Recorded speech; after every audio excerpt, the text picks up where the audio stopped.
क्या ये वाकया नहीं कि 63 रीराइट किया गया? क्या ये वाकया नहीं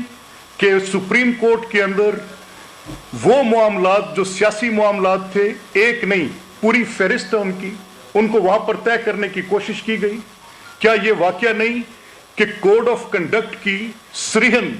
आर्टिकल 3 और 4 की वायलेशन की गई? क्या ये वाकया नहीं कि सुप्रीम जुडिशल काउंसिल में दायर किए गए रेफरेंस में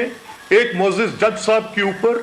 बड़ी करप्शन के इल्जामात लगे, उनके नेटिव टाउन में उनकी प्रॉपर्टीज, सेंट जॉन्स पार्क महंगी तरीन जगह है यहाँ पर, ये लाहौर फोर्ट्रेस के सामने, उनमें उनकी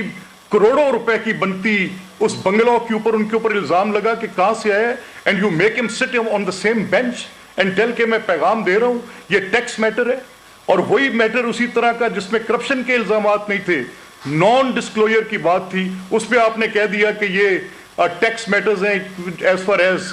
ये जो अपना जस्टिस मुजाहिद अकबर नकवी के, और उसी तरह की बात पर आप काजी फाइज ईसा साहब के जस्टिस के मामले में कहते हैं कि ये सुप्रीम जुडिशल काउंसिल में केस चलेगा। क्या ये दोहरी बिल्कुल एक डिफरेंट लेंस नहीं है टू सी द मैटर?